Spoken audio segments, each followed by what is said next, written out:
que él mencionaba tener. Posteriormente a Klein se les da el nombre de Diplococo pneumoniae, otro nombre, ¿de acuerdo? Y recién en 1901 Chester le da la nominación actual de Streptococcus pneumoniae, que muchos años desde la época que estamos viendo acá, 1901 a 1984 aproximadamente, que se oficializa el nombre de este individuo, ¿ya? Recién se avala el que se denomina Streptococcus pneumoniae. Ahora, de acuerdo a los datos históricos, podemos mencionar que en la famosa gripe española del 18 al 20, el Streptococcus pneumoniae, al margen del problema causado por el virus de la gripe española, fue el segundo agente en originar el deceso, la mortalidad. Se calcula que para esa gripe aproximadamente 50 millones de personas habían fallecido, ¿sí? Pero no todas eran por el virus, sino estaba coadyuvado por la presencia del Streptococcus pneumoniae. En 1928, otro profesor, el profesor Griffith, realiza los primeros estudios antigénicos en relación al neumococo o Streptococcus pneumoniae. Por si acaso, el apelativo de Streptococcus pneumoniae es neumococo. Entonces puede determinar él inicialmente que la estructura antigénica fundamental de este individuo es la cápsula, por los polisacáridos que contenía. Refiere Griffith el hecho de que en sus estudios determina la presencia de dos tipos de colonias presentadas por neumococo. Uno, que las van a denominar colonias lisas, y las segundas, colonias rugosas.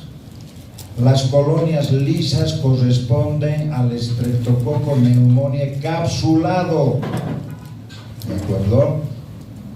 Y las colonias rugosas al Streptococcus que no presenta cápsula. Si pasamos a la taxonomía, vamos a mencionar que el dominio al que pertenece, como todas las bacterias, es el dominio Bacteria, filo Firmicutes, clase Bacilli, orden Lactobacillales, familia Streptococcaceae, género Streptococcus y la especie en estudio Streptococcus pneumoniae. Hemos colocado tanto en la categoría de orden y de familia con otro color, para que usted se den cuenta que cuando estamos haciendo la descripción de un orden debe tener el sufijo ales, o sea, la terminación en ales, ¿listo? Cuando estamos hablando de orden. Cuando estamos hablando de familia, el sufijo es asea, ¿sí? Entonces, por eso, de manera profesa, hemos colocado eso. Podemos enunciar variantes. Vamos a decir que si bien los neumococos que son en pares, capsulados y en forma lanceolada, son aquellos que originan enfermedad. Esos son los denominados neumococos típicos. Ahora, hay otro gran grupo, el Streptococo atípico, el neumococo atípico, que pueden tener forma esférica, pueden tener forma ovoidea, pero lo fundamental es que no tienen cápsula. Pueden estar en pares, pero no poseen cápsula. ¿De acuerdo? Entonces, si bien estos individuos están dispuestos en pareja, podemos ver, por ejemplo, ¿sí? Están en pares, pero sin embargo frecuentemente los vamos a encontrar formando pequeñas cadenas. Tal es el caso entonces de la figura central, donde se justifica plenamente el hecho que pertenezcan al grupo de los streptococos, porque forman cadenas, por eso se llama Streptococcus pneumoniae, aunque generalmente las cadenas que presentan son cadenas cortas, ¿de acuerdo? no son cadenas largas como puede presentar Streptococcus pyogenes, por ejemplo, o el mitis, cualquiera de ellos. En la figura de derecha ustedes van a poder ver claramente un halo refringente transparente, ¿sí?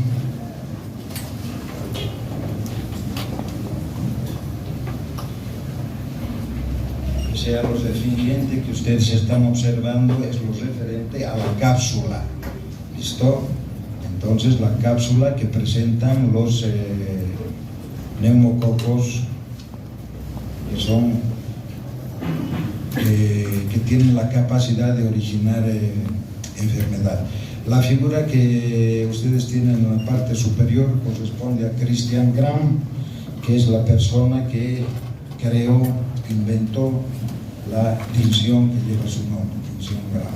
Entonces, recapitulando, es un coco Gram positivo dispuesto a entrarse en condiciones normales. Ahora, hay algo que debemos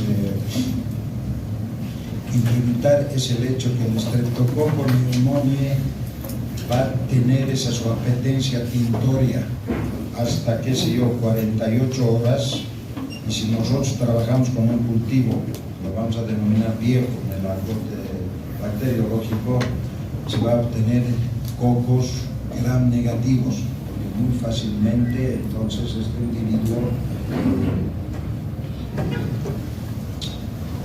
pierde la capacidad, ¿sí?, de la apetencia tintoria, porque rápidamente se lisa.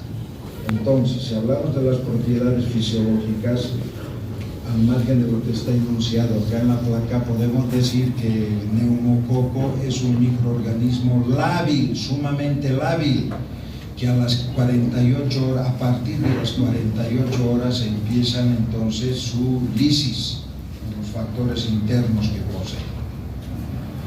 Este microorganismo no tiene flagelos, por lo tanto es inmóvil, no tiene capacidad de producir esporas, pero sí tiene capacidad de lisar la hemoglobina, no totalmente, y tiene una alfa-hemólisis. Acá en la placa también estamos viendo que la alfa-hemólisis es esta, de color verdoso, ¿de acuerdo? La otra es la beta, la producida, por ejemplo, por el estafilococo dorado. Bien, alfa-hemólisis entonces una característica del Streptococcus pneumoniae, capsulado. Luego, dice el acápite siguiente, capnófilo. Quiere decir que para su desarrollo este microorganismo necesita ciertos porcentajes de dióxido de carbono. Ya la concentración adecuada puede variar entre 5 a 10% de dióxido de carbono para que aumentar el desarrollo especialmente de las cepas patógenas. Microaerófilo implica que puede o no desarrollar en presencia o ausencia de oxígeno. Autolítico, lo que habíamos mencionado anteriormente, muy fácilmente entonces produce lisis del microorganismo sin factores externos que lo eliminen aquello. Cápsula, que es el factor patogénico, y además mencionar que como este microorganismo no tiene la enzima catalasa y como es exigente nutricional, van a desarrollar el desarrollo más bien del peróxido de hidrógeno por parte de los eritrocitos presentes en el medio de cultivo, va a originar que se produzca catalasa, que es otro de los factores que va a inhibir el desarrollo de este microorganismo. Si ustedes quieren, va a destrozar al microorganismo. Según las características bioquímicas de este individuo, podemos decir, porque ya mencioné hace un momento atrás, que es catalasa negativo, tiene capacidad de fermentar glúcidos, por lo tanto produce ácido láctico. Cuando el medio de cultivo contiene bastante azúcar, bastantes glúcidos, la cantidad del ácido láctico es tan alta que también destruye al microorganismo. ¿De acuerdo? Bien, una característica particular de este microorganismo, de esta bacteria, en el diagnóstico fundamentalmente es que reacciona de manera positiva a la prueba de la octoquina, a diferencia de los estreptococos, entonces, que son negativos a la prueba de la octoquina. Químicamente la octoquina es etilcoteína. Bien, uno de los factores que coadyuva para la presentación o la formación de la hemólisis alfa es la enzima que se denomina neomolicina. Una vez más, el peróxido de hidrógeno inhibe su desarrollo. Otro factor taxativo para la diferenciación del neumococo es la su solubilidad en bilis. Cuando nosotros colocamos una gota de bilis en el cultivo que supuestamente se trata de neumococo, se lisa, o sea, quiere decir que desaparece. ¿Ya? Esta es una prueba, por ejemplo, en tubo. Acá hay desarrollo de gérmenes que no corresponden al estudio, y el de acá, por la lisis total de las cápsulas, entonces corresponden a Streptococcus pneumoniae.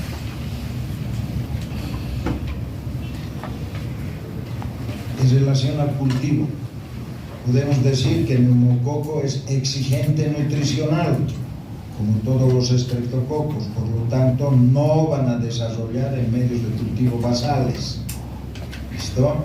Entonces se puede utilizar el sangre como sistema de enriquecimiento, se puede utilizar sangre calentada, lo que sería el agar chocolate, también un sistema de enriquecimiento, en el cual no va a haber mayor problema en el desarrollo de aquellos. En el agar sangre va a presentar colonias pequeñas, ¿sí?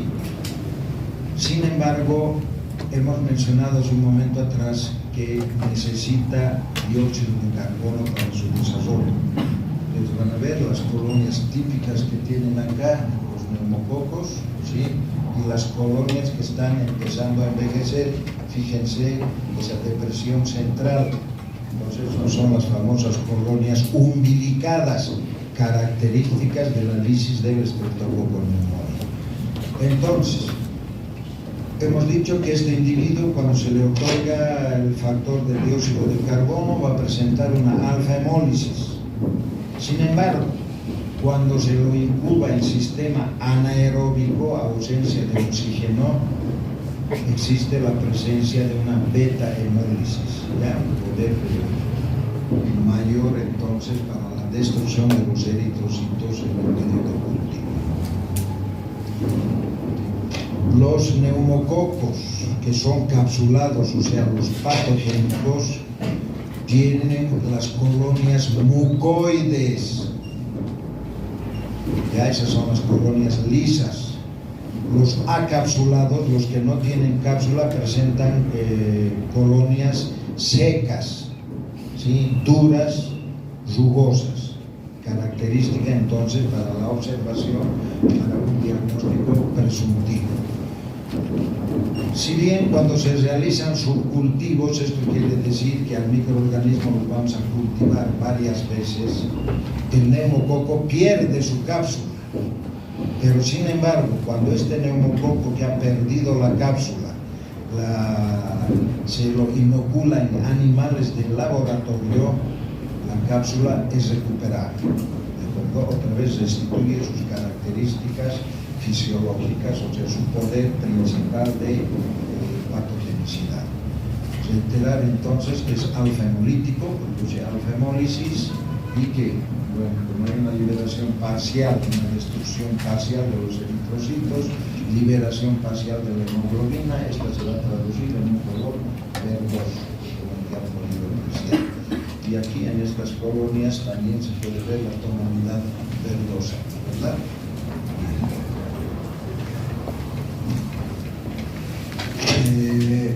Si pasamos un poco a la serología, vamos a seguramente reiterar en el transcurso del tema.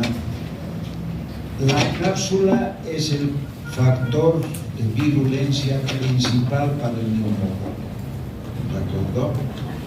En relación a la cápsula, entonces, podemos hablar que al presente se han determinado la existencia de más de 90 serotipos de neumococo.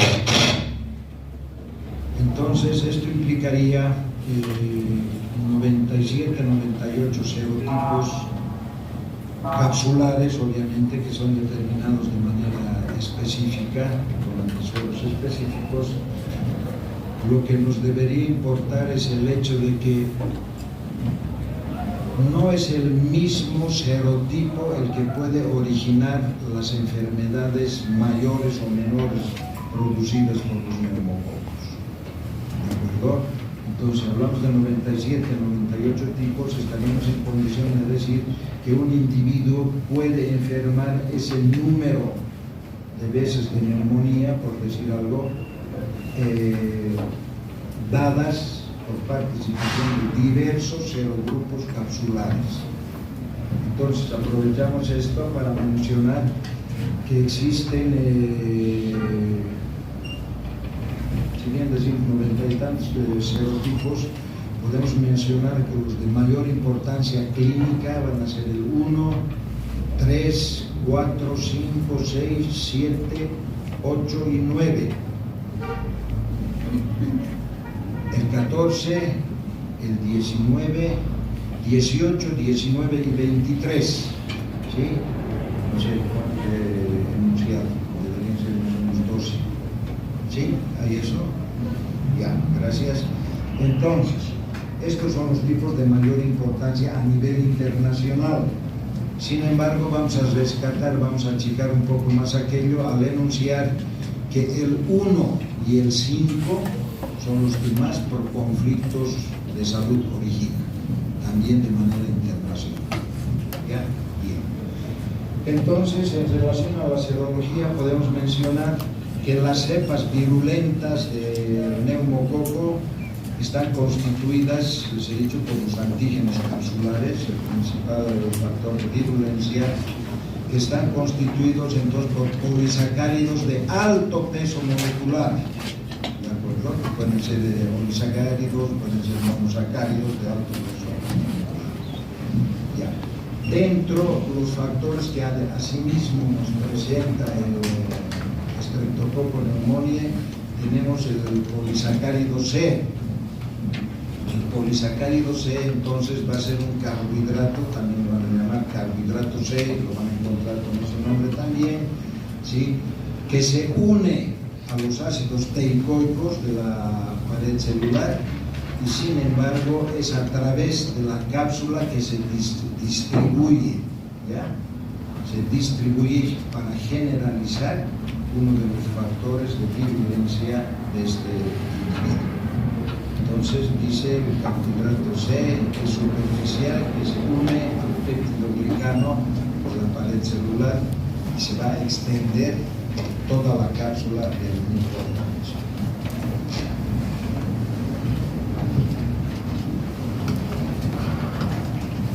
Este carbohidrato C precipita por lo general unas inmunoglobulinas séricas, ¿sí? Que cuando hay la presencia del calcio normal en la célula del individuo no hay ningún problema, pero cuando se exacerba la presencia de este carbohidrato C, se origina una alza del mismo que la vamos a poder refrendar, la vamos a poder ver en laboratorio en lo que se denomina la proteína C reactiva propia de los estreptococos. Esto, proteína C reactiva. No estoy hablando de la determinación de polimerasa en cadena, ¿no? Proteína C reactiva, lo que va a producir entonces un diagnóstico positivo para la presencia, pese a la inflamación que existe, ¿sí? Entonces, el término promedio puede ser la dilución 320, que ya es taxativa para la presencia de los estreptococos. ¿Listo?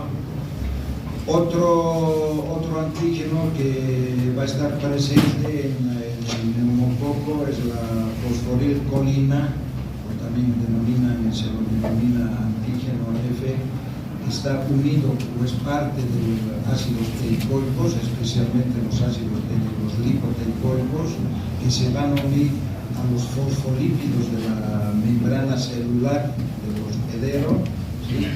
Y van a poder actuar entonces con su virulencia. La fosforilcolina actúa en la pared celular y va a servir para regular la hidrólisis de esta, o sea, la hidrólisis de la pared celular.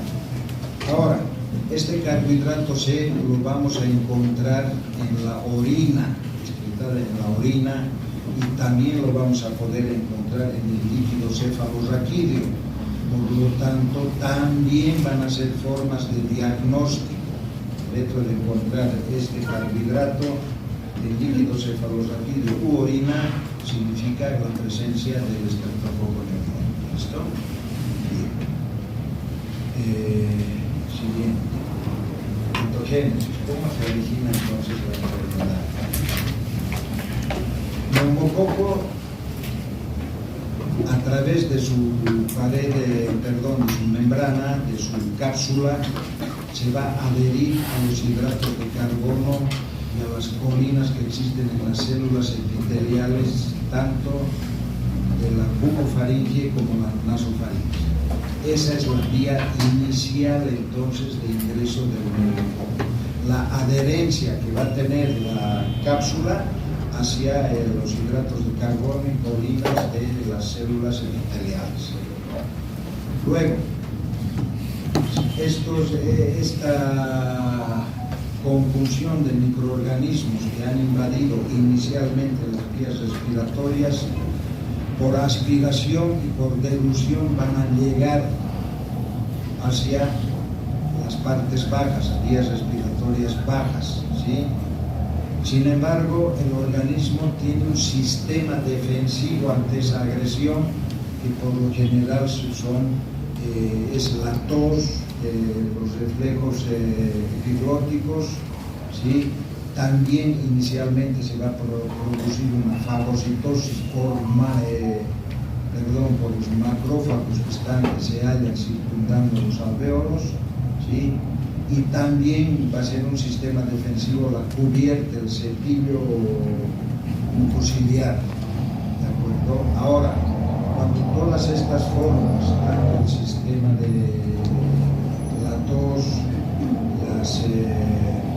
las fallas en los cepillos mucociliares, etcétera, etcétera, quiere decir que el microorganismo en un poco va a estar en capacidad de reproducirse, de multiplicarse, y se va a producir una enfermedad, o sea, inicialmente una neumonía.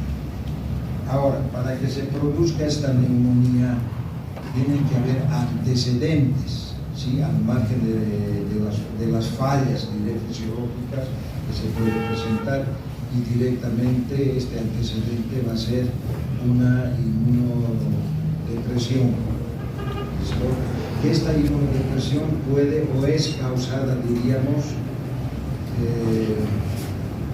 por la deficiencia inmunológica. ¿En qué enfermedades? Dice predisponente: enfermedad pulmonar crónica, lesiones epiteliales bronquiales. Estas se van a producir por exceso en el tabaquismo, en el alcoholismo, drogadicción, ¿sí?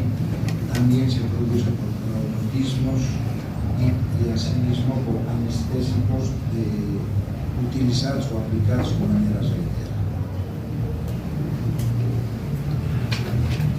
Entre los factores de virulencia que ya los hemos anunciado anteriormente, ya he tenido una serie de formas más descriptivas para que ustedes puedan tener. Dice, los neutrófilos se ubican en los alvéolos, ¿sí? Los factores virulentos tienen dos etapas, o dos vías, dos formas para poder actuar. Uno, dice, las cápsulas bloquean a los fagocitos, o sea, impiden la fagocitosis por inhibición del complemento, ¿sí? Como está inhibido el complemento, que es un sistema inmunológico natural, entonces los neumococos se diseminan, ¿sí?, profusamente. ¿Ya? Por eso es que una infección con neumococo va a presentar un corto tiempo de incubación, que puede ser 18 o 24 horas, para presentar su sintomatología. Esa es la primera forma, la primera fase o etapa, si ustedes quieren. La segunda, los neumococos, hemos dicho que son unos individuos autolíticos que empiezan a alisarse en un cierto paso del tiempo. Por lo tanto, van a descargar al exterior, las células del hospedero, neumolicinas, autolicinas y residuos de la pared celular. ¿De acuerdo? Todas estas van a ser estructuras antigénicas, entonces, para que el microorganismo pueda atentar contra su hospedero. ¿Qué es la neumolicina? La neumolicina es una toxina que va a atacar inicialmente el endotelio pulmonar y a través de este ataque inicial lo va a destruir, ¿ya? A desintegrar entonces el endotelio pulmonar, que va a ser la vía de ingreso porque está rompiendo una barrera protectora. Los neumococos se van a depositar, van a penetrar, se van a depositar en los alvéolos, ¿sí?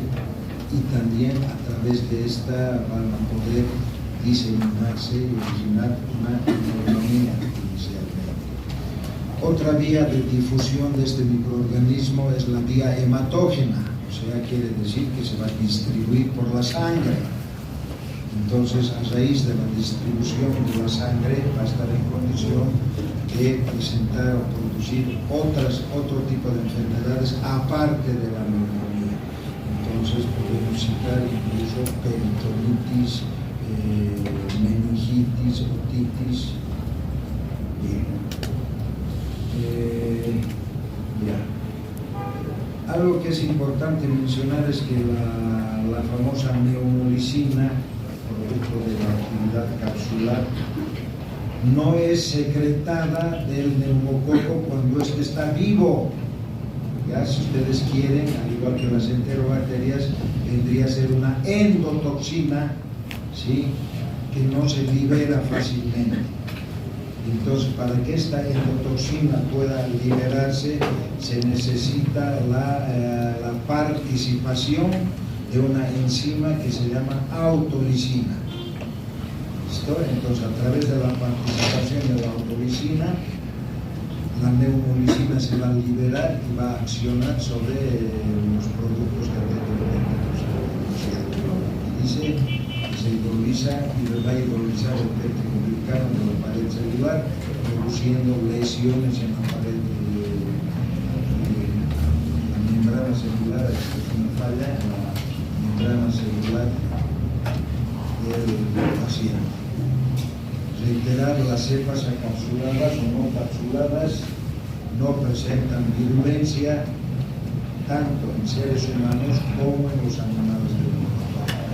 Aprovechando esto, podemos mencionar que si bien Streptococcus pneumoniae origina enfermedad específicamente o exclusivamente en el ser humano, debemos mencionar que también origina enfermedades en los animales de laboratorio. Esto ya sea ratón, ya sea conejo, fundamentalmente.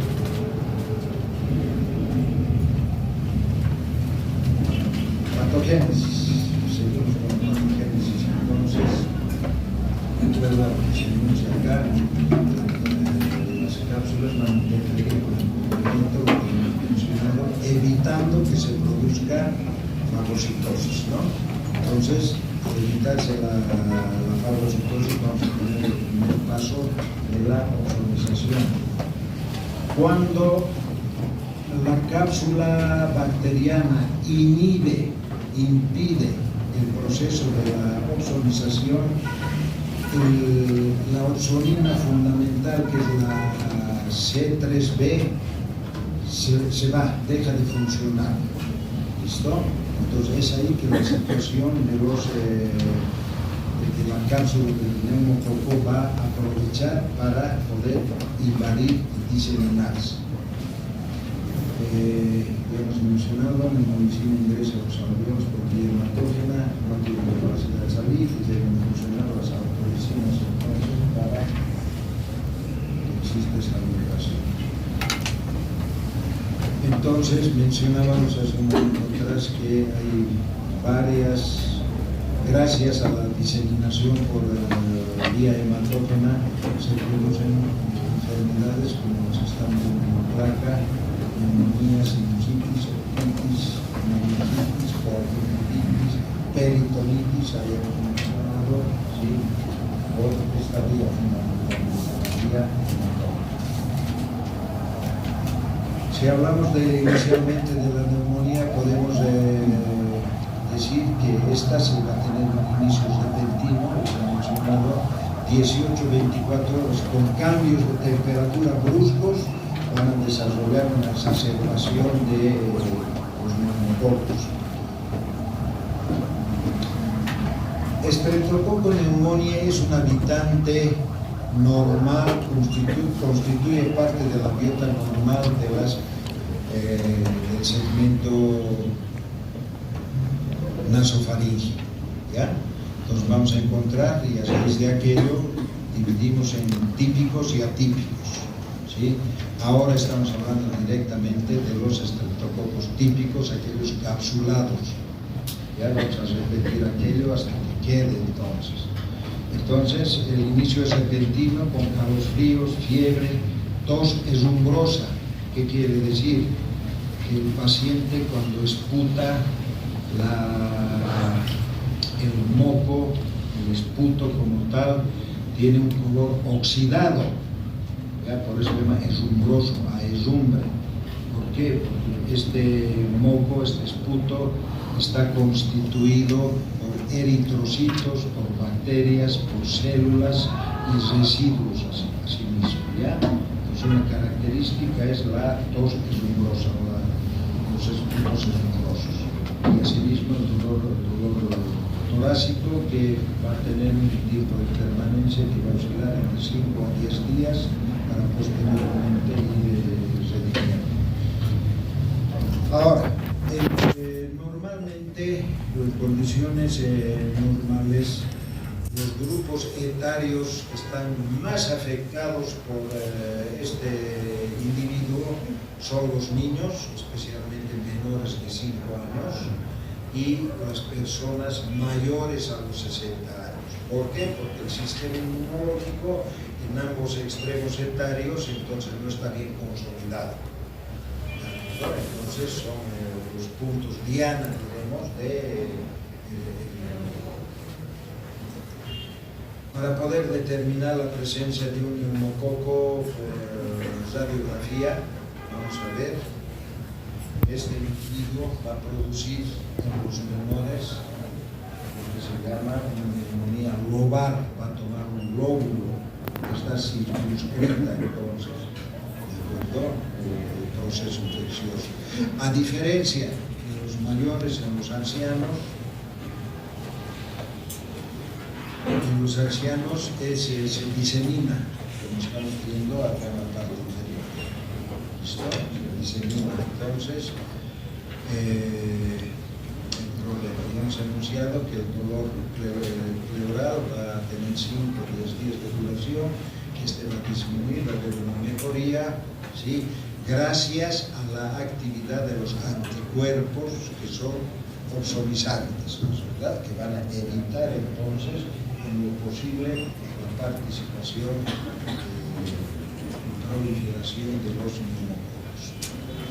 En la meningitis origina una meningitis purulenta, ¿sí? Que tiene como características la fiebre, la rigidez de nuca, irritabilidad, obviamente. Ahí existe una disfunción neurológica, ¿ya? Y si no hay tratamiento antibiótico para el paciente, que este paciente va a fallecer. ¿Sí? Bien, la muestra que normalmente se va a tomar para determinar una meningitis es el hecho de extraer una cantidad conocida de líquido cefalorraquídeo, en el cual el líquido cefalorraquídeo, que es transparente, así como agua, si ustedes quieren, ¿no? Agua potable, obviamente, este se va a tornar bastante turbio, ya completamente turbio, por el hecho que existe una gran cantidad de polimorfos nucleares que están pretendiendo entonces contener al organismo. Mencionar contra muchos conceptos que puedan existir que el neumococo no produce faringitis y tampoco amigdalitis. ¿Listo? No hay presencia de esos parámetros patológicos. Si hablamos de otitis, podemos decir que la otitis es la inflamación del conducto auditivo en el que no es ocasionalmente, más de las veces vamos a encontrar secreciones purulentas, especialmente si es una otitis de oído medio. El cuadro es bastante doloroso y es producto de una complicación de una infección previa, una infección viral previa, ¿de acuerdo? Una infección viral previa entonces de las vías respiratorias superiores. ¿Sí? Bien. Entonces, sintomatología, cuadro, fiebre, irritabilidad, dolor agudo, efectivamente, y dice protrusión en membrana timpánica.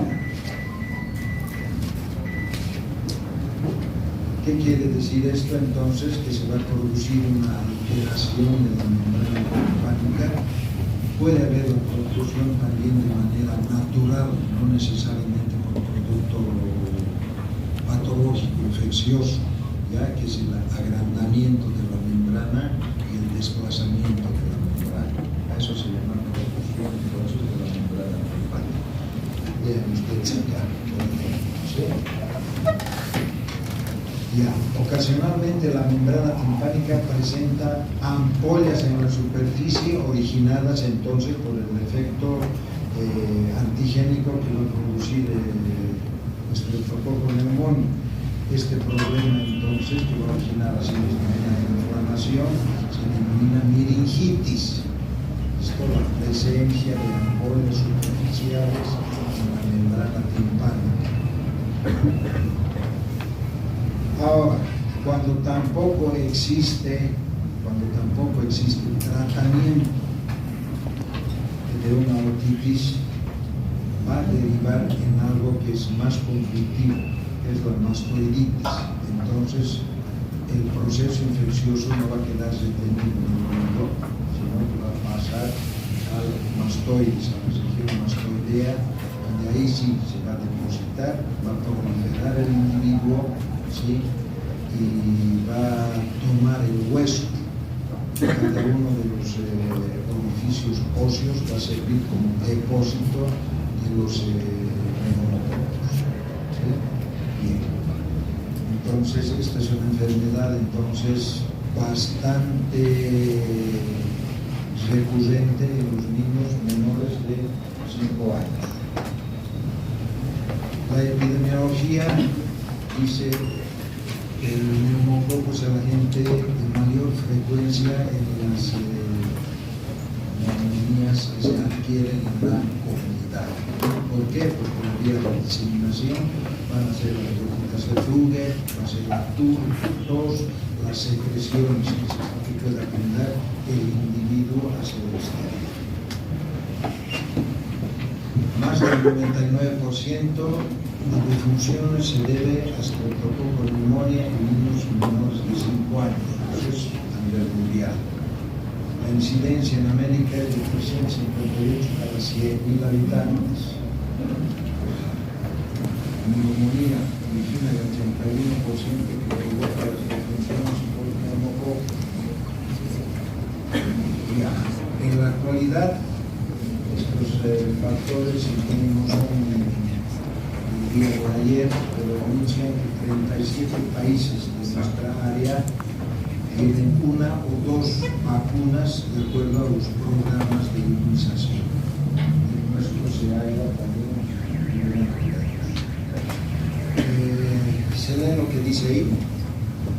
Son dos hojas informativas que me permiten a la vez no seguir avanzándolos de lo que se dice la importancia de acuerdo a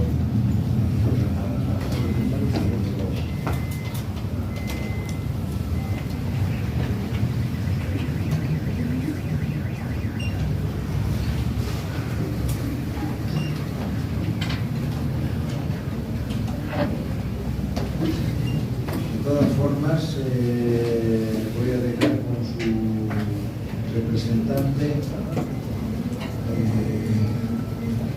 el resumen de esto. ¿Sigue siendo Luis, su representante?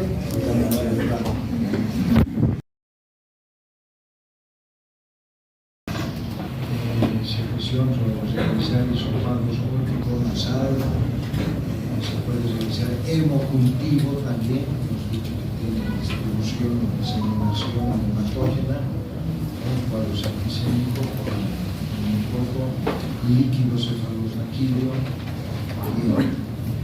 Con estos elementos, lo primero que podemos hacer para ganar tiempo en pro del paciente es una tinción de Gram. La tinción de Gram, vamos a ver, lo hemos mencionado, cocos gram positivos dispuestos en pareja y capsulados. Es fundamental que sean capsulados, porque ya les digo, podemos aislar cotidianamente. Si ustedes quieren, lo hacemos en el laboratorio y vamos a hacer hisopados para ver que los neumococos que vamos a encontrar, la mayoría no van a tener cápsula. ¿De acuerdo? Por eso han sido los serotipos entonces de importancia. Listo. Tinción Gram.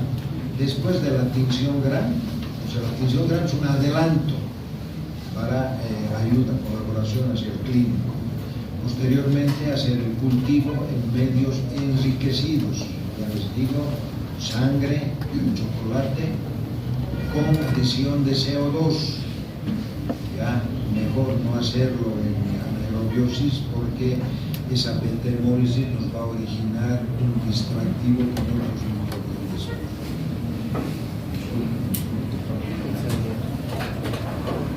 Entonces, listo. Pruebas de identificación que nosotros vamos a poder realizar para determinar la presencia de este individuo. Catalasa, la prueba de la autoquina es la etilproteína, de solubilidad en bilis, otra prueba que no les he mencionado todavía es la prueba de Neufeld. ¿Sí? La fotografía que tienen ahí es del doctor Neufeld, que originó esta prueba. Entonces, en la orina, como ya hemos mencionado antes, y en el líquido cefalorraquídeo podemos detectar la presencia del carbohidrato C. También para diagnóstico, en la actualidad podemos utilizar PCR, que es la verificación de los ácidos nucleicos, ¿sí?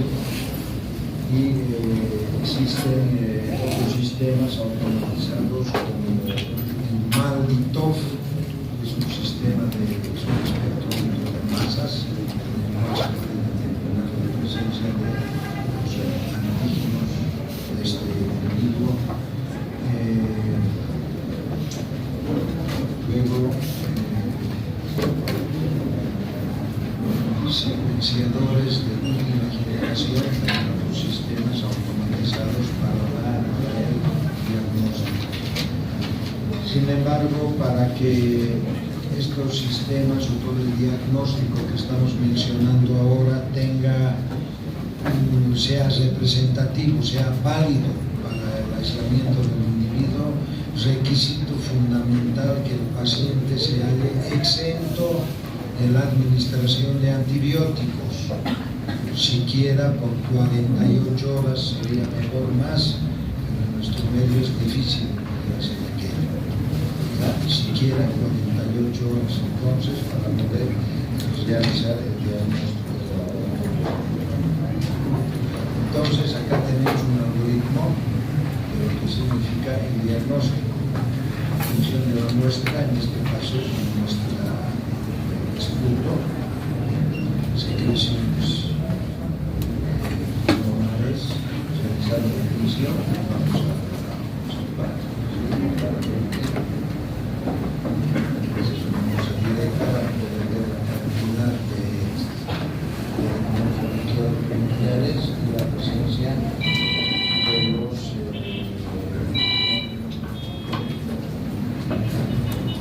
neumococos capsulados. Visto vacío del medio más de sangre, realizar las pruebas, las autoginos, la de Vivis, y abajo tenemos el test de Neufeld. El test de Neufeld entonces sirve para utilizar un anticuerpo específico ante el microorganismo y vamos a poder determinar claramente la formación de las cápsulas. ¿Sí? Normalmente, si no encuentran ustedes en la literatura como prueba de Neufeld, la van a encontrar como prueba de Kellum. Esto es un término alemán que significa hinchazón.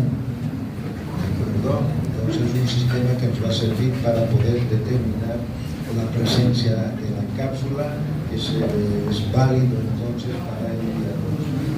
Finalmente realizar antibiograma para poder determinar cuáles serán los antibióticos que se deben utilizar con este mecanismo. Tratamiento. Inicialmente la penicilina era la droga, el fármaco de aplicación primaria, de elección, ¿de acuerdo? Pero desde el año 60, el siglo pasado hasta el presente, casi el 50% de cepas de Streptococcus son resistentes a la penicilina. De igual manera, actualmente existe altísima resistencia a cefalosporinas de tercera generación, a sulfametropin, al cloranfenicol, a las tetracitrinas. Entonces, lo que se sugiere en la actualidad, al margen de realizar un antibiograma, ¿sí?, es utilizar la vancomicina asociada a la ceftriaxona. Entonces da un buen resultado hasta el presente. Sistemas de prevención. Existen dos tipos de vacunas. Una vacuna que tiene 23 antígenos, los que hemos mencionado entonces, antígenos capsulares, ¿sí? Entonces que van a actuar a sí mismo en cánceres que ustedes quieren, B maduros y no así con los linfocitos T. ¿Ya? Entonces esta vacuna es una conjugación de polisacáridos capsulares de 23 cepas de Streptococcus. Entonces tiene bastante éxito, tiene mayor éxito, diremos, que la vacuna conjugada que tiene solo 13 antígenos. Además, 13 antígenos. Mayormente esta vacuna la vacuna 13 conjugada se utiliza en niños para vacunar a menores de 2 años. En lapsos establecidos los tienen ahí 2, 4 y 6 meses, porque se sugiere que se haga un refuerzo a los 12.